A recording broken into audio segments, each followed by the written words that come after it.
ان الحمد للہ والصلاة والسلام علی نبیہ۔ سورہ آل عمران کی 86 نمبر آیت ان لوگوں کا ذکر کرتی ہے جنہوں نے وفا کا پرچم تھاما، پھر بے وفائی کی، پھر احساس ندامت نے توبہ پر مائل کیا اور پھر وفاداری کا عزم کیا۔ وہ کون لوگ ہیں؟ پہلے آیت کا ترجمہ جانیے۔ کیف یہدی اللہ، اللہ رب العالمین کیسے منزل نصیب فرمائے گا قومن، ایک ایسی قوم کو، کفروا، جنہوں نے کفر کیا، بعد ایمانہم، ایمان کے بعد۔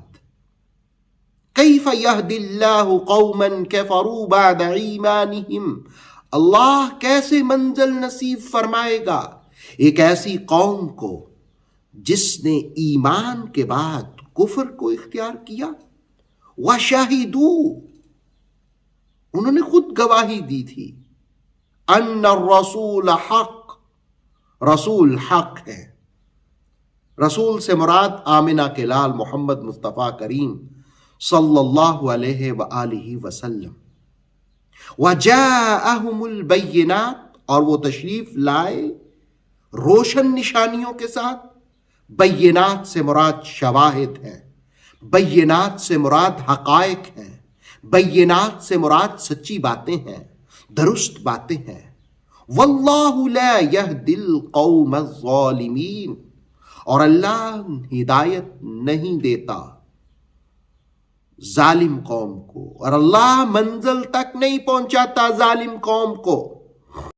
ایمانداری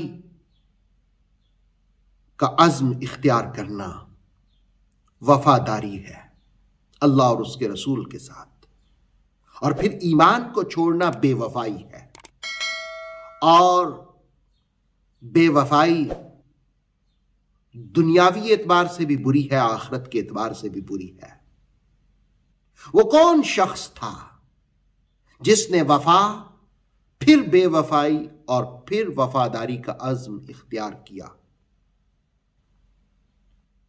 اس پر سیوطی نے الدر المنصور میں، رازی نے کبیر میں، اور مفسر قرآن علامہ سید ریاض حسین شاہ صاحب نے تفسیر تبصرہ میں رقم کیا کہ حارث بن سوید نامی ایک شخص تھا جس کے ہاتھوں یزر بن زیاد نامی شخص کا قتل ہو گیا۔ سزا کے خوف سے اسلام کو چھوڑا، مکہ بھاگ گیا۔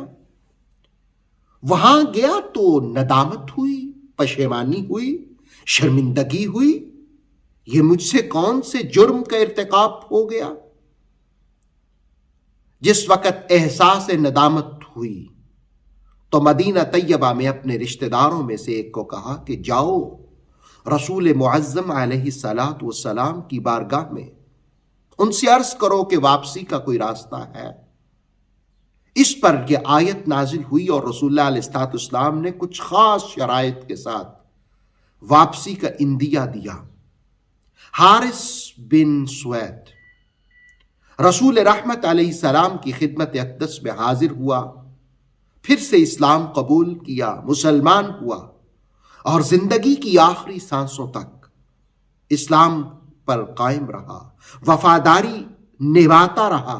لیکن اس کو چاہنے والے 11 افراد اپنے ارتداد پر قائم رہے۔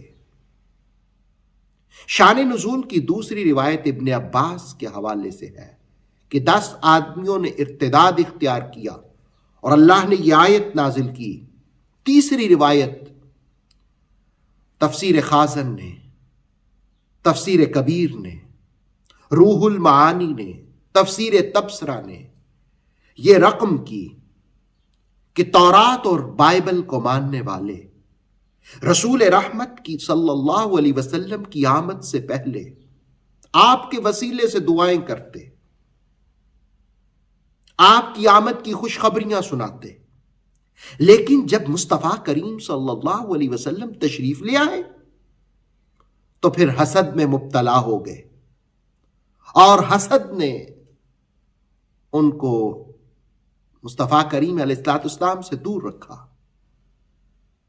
تو قرآن مجید نے کہا کہ وَالشَّاهِدُ، حیرت ہے کہ پہلے تو گواہیاں دیتے تھے ان الرسول حق، رسول حق ہے، وَجَاءَهُم بِالْبَيِّنَاتِ، جس وقت وہ روشن نشانیوں کے ساتھ تشریف لائے تو پھر یہ لوگ منکر ہو گئے. خطرناک مرحلہ وہ ہوتا ہے جو پھولوں کی طرح دکھائی دے لیکن اس میں خوشبو نہ ہو.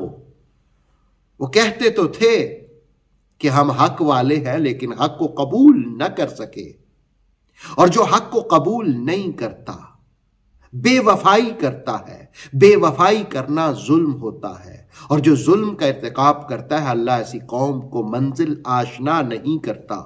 واللہ لا یہدی القوم الظالمین.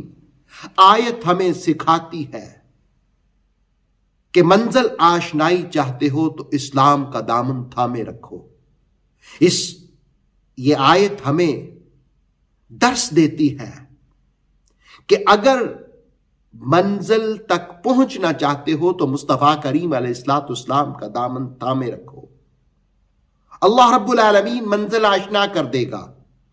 وفاداری اختیار کیے رکھو، لیکن اگر بے وفائی کی تو بے وفائی ظلم ہوتا ہے، اور ظلم کرنے والے کو اللہ منزل آشنا نہیں کرتا.